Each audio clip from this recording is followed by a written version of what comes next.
அன்னை பர்னிச்சர்ஸ், அன்னை திருமண சீர்வரிசை பொருட்கள், டிவி, ஃபிரிட்ஜ், வாஷிங் மெஷின் உள்ளிட்ட 200க்கும் மேற்பட்ட பொருட்கள் அடங்கிய திருமண சீர்வரிசை ரூபாய் 99,000 மட்டுமே. தமிழகம் முழுவதும் இலவச டோர் டெலிவரி. தொடர்புக்கு 7550144440 9345044044. நிம்மதி property management. Contact 7667008999. Fourth state Tamil நேயர்களுக்கு அருள்மொழிவர்மனின் அன்பார்ந்த வணக்கங்கள். இது உங்கள் ஃபோர்த் ஸ்டேட் தமிழ் வழங்கும் தலையங்கம் நிகழ்ச்சி. இன்றைக்கு நம்முடைய தலையங்கம் நிகழ்ச்சியில் திமுகவிற்கு வர இருக்கக்கூடிய பவள விழா மற்றும் முப்பெரும் விழா அது குறித்தான ஒரு சுவாரஸ்ய தகவல்களை பகிர்ந்துக்கலாம் அப்படிங்கிறதுக்காக தான் இந்த நிகழ்ச்சி. வாங்க நிகழ்ச்சிக்குள்ள பயணிக்கலாம். இது உங்கள் ஃபோர்த் ஸ்டேட் தமிழ் வழங்கும் தலையங்கம் நிகழ்ச்சி.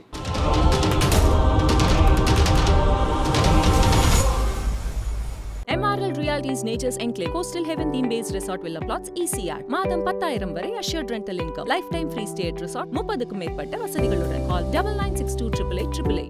திராவிட முன்னேற்ற கழகத்தினுடைய சார்பில் வந்து பார்த்தீங்கன்னா ஒரு முக்கியமான ஒரு தினம் கொண்டாடப்பட இருக்கிறது. அதுதான் அவர்களுடைய கட்சி துவங்கப்பட்ட நாள் செப்டம்பர் மாதம் 17ஆம் தேதி.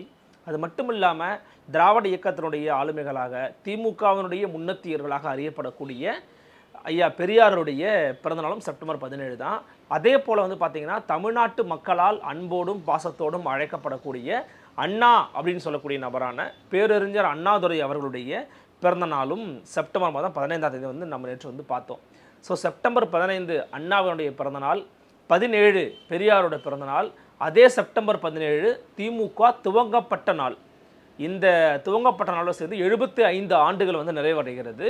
எனவே பவள விழா மற்றும் முப்பெரும் விழா இந்த 3 விஷயங்களையும் சேர்த்து நம்ம வந்து கொண்டாடணும் அப்படிங்கிறதுக்காக திமுக சார்பில் பவள விழா மற்றும் முப்பெரும் விழா அப்படிங்கிறது வந்து ஒருங்கிணைக்கப்பட்டிருக்குது. தென் சென்னை மாவட்டத்தினுடைய திமுக சார்பில் சென்னையில் இருக்கக்கூடிய நந்தனம் OMCA மைதானத்தில் வருகின்ற 17ஆம் தேதி மாலையில் 5 மணிக்கு வந்து பார்த்திங்கன்னா இந்த நிகழ்ச்சி வந்து துவங்கப்பட இருக்கிறது. இந்த நிகழ்ச்சி வந்து பார்த்திங்கன்னா பலவிதமான பெயர்களில் விருதுகள் வந்து வழங்கப்படுவது ரொம்ப இயல்பான ஒன்று. அந்த அடிப்படையில் இந்த ஆண்டும் வந்து பார்த்திங்கன்னா பெரியார் விருது, அண்ணா விருது அப்படின்னு பல முக்கியமான ஆளுமைகளுடைய பெயர்களில் வந்து விருதுகள் வழங்குவதற்கான பெயர் பட்டியலையும் வந்து அறிவிச்சிருந்தாங்க. அந்த பட்டியலில் யாரை இடம்பெற்றிருந்தாங்கன்னு பார்த்தீங்கன்னா இந்த ஆண்டு வந்து பெரியாரோட விருது வந்து பார்த்திங்கன்னா பாப்பம்மாள் அவர்களுக்கு வந்து வழங்கப்பட இருக்கிறது. அதே போல் அண்ணாவோட விருது, அண்ணா விருது அப்படிங்கிற விருது வந்து அறந்தாங்கி மிசா ராமநாதன் அவர்களுக்கு வந்து வழங்கப்படவிருக்கிறது. கலைஞர் விருது அப்படிங்கிறது ஜெகத் ரட்சகன் அவர்களுக்கு வந்து வழங்கப்படவிருக்கிறது. பாவேந்தர் விருது கவிஞர் தமிழ்தாசன் அவர்களுக்கு வந்து வழங்கப்படவிருக்கிறது. பேராசிரியர் விருது அப்படிங்கிறது VP ராஜன் அவர்களுக்கு வழங்கப்படவிருக்கிறது. இந்த ஆண்டு புதியதாக ஒரு விருதினுடைய பெயரும் வந்து அறிமுகப்படுத்தியிருக்கிறாங்க. இப்போது நான் சொன்ன எல்லாமே வந்து பார்த்திங்கன்னா வழமையாக எப்போதும் திமுக சார்பில் கொடுக்கப்பட இருந்த பெயர் பட்டியல் தான். அதாவது இந்த பெயரில் தான் விருது வழங்குவாங்க. பாவேந்தர் விருது, பெரியார் விருது, அண்ணா விருது, கலைஞர் விருது, பேராசிரியர் விருதுன்னு வழங்குவாங்க. ஆனால் இந்த ஆண்டு வந்து பார்த்திங்கன்னா புதிதாக ஒரு விருது வழங்குறாங்க.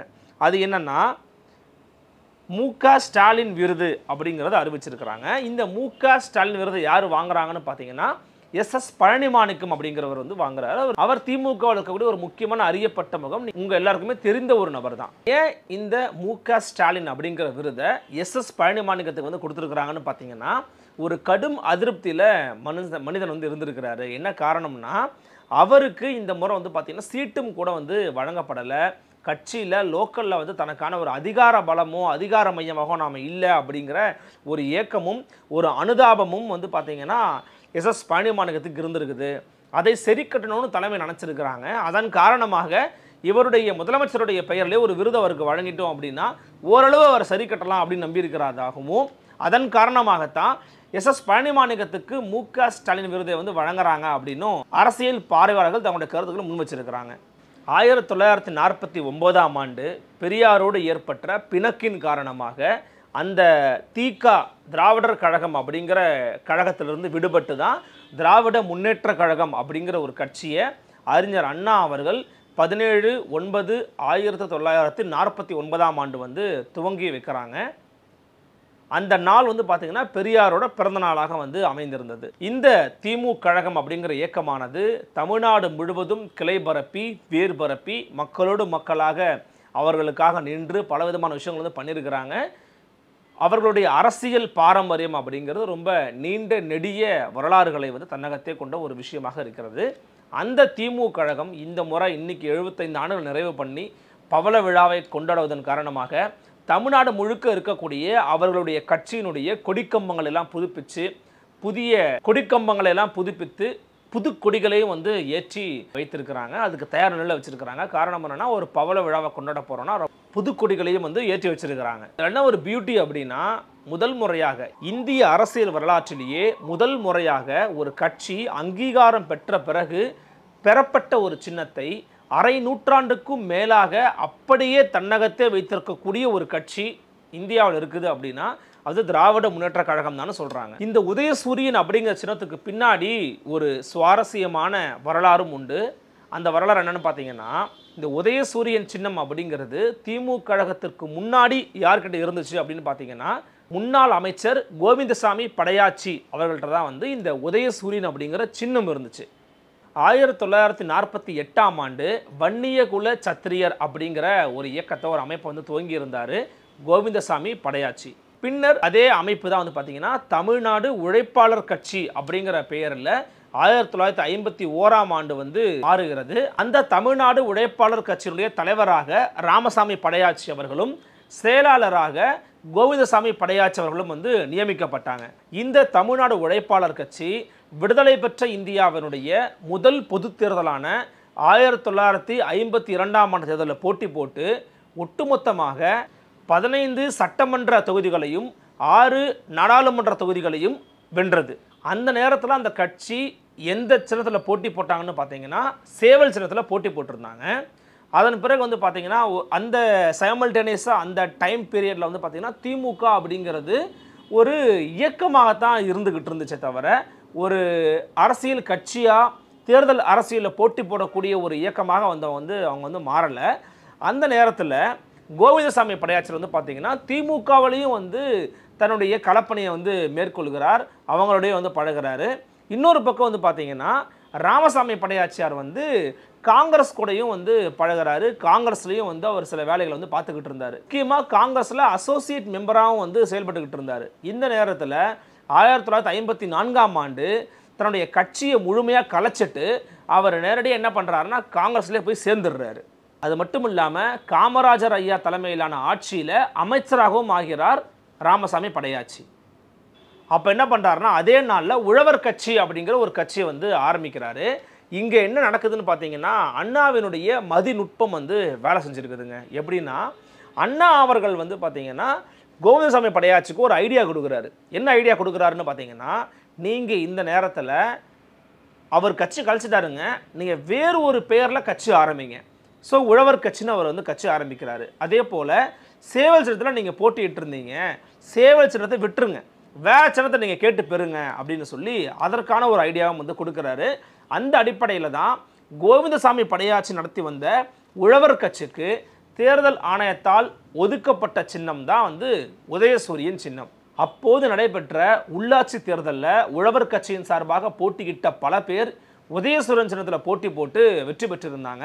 அது மட்டும் இல்லாமல் அன்பில் தர்மலிங்கம் போன்ற முக்கியமான பல தலைவர்கள் வந்து பார்த்தீங்கன்னா அண்ணாவினுடைய பரிந்துரையினை ஏற்றுக்கொண்டு அந்த உதயசூரியன் சின்னத்தில் போட்டி போட்டிருந்தாங்க. அது மட்டும் இல்லாமல் அதில் போட்டி போட்டு வெற்றியும் பெற்றிருந்தார் அன்பில் தர்மலிங்கம் போன்றவர்கள். அதன் பிறகு வந்து பார்த்தீங்கன்னா உங்களுக்கு தெரியும், திமுகவின் சார்பாக அவங்களுடைய இயக்கத்துக்குள்ள கட்சிக்குள்ள வந்து பார்த்தீங்கன்னா ஒரு வாக்கெடுப்பு நடைபெறுகிறது. 1956ஆம் ஆண்டு திருச்சியில் நடைபெற்ற அந்த மாநாட்டில் தேர்தலில் பங்கெடுப்பது அப்படிங்கிற ஒரு உறுதிப்பாட்டை வந்து எடுக்கிறாங்க. அதன் பிறகுதான் தேர்தல் அரசியலில் பங்கு பெற வருகிறது திராவிட முன்னேற்ற கழகம். அதன் பிறகு திமுக 1957ஆம் ஆண்டு தேர்தல் அரசியலில் போட்டி போட வராங்க. இதில் தேர்தல் அரசியலில் போட்டி போடும்போது திமுகவுக்கு ஒரு சின்னம் தேவை இல்லையா? ஏன்னா ஒரு புதிய கட்சியாக நீங்கள் வந்து உள்ளே வரீங்க, அமைப்பாக ஒரு நாள் செயல்பட்டுக்கிட்டு இருந்தீங்க. ஸோ கட்சியாக நீங்கள் உள்ளே வரும்போது உங்களுக்கு ஒரு சின்னம் தேவை. அப்படியாக தேர்தல் ஆணையத்திடம் அறிஞர் அண்ணா அவர்கள் முறையிடுகிற பொழுது எங்களுக்காக ஒரு சின்னத்தை நீங்கள் ஒதுக்கணும், அந்த சின்னம் உதயசூரியனாக இருக்கணும் நாங்கள் விரும்புகிறோம். ஏன் அப்படின்னா அந்த உதயசூரியன் சின்னத்துக்கு சொந்தக்காரரான கோவிந்தசாமி படையாச்சியார் எங்களுடைய கட்சியில் ஜாயின் பண்ணிட்டாரு, நாங்கள் ஏற்கனவே அந்த சின்னத்தில் போட்டி போட்டு எங்கள் கட்சியை சேர்ந்தவங்க வெற்றி பெற்றிருக்கிறாங்க, எனவே தேர்தல் ஆணையம் அதே சின்னத்தை எங்களுக்கு மீண்டும் ஒதுக்குவதற்கு பரிசீலனை பண்ணணும் அப்படின்னு ஒரு பரிந்துரையை வந்து அனுப்புகிறாரு. அந்த பரிந்துரையானது தேர்தல் ஆணையத்தால் ஏற்றுக்கொள்ளப்பட்டு திமுகவுக்கு அதிகாரப்பூர்வமாக உழவர் கட்சியிடம் இருந்த உதயசூரியன் சின்னத்தை திமுகவுக்கு வழங்கியது தேர்தல் ஆணையம்.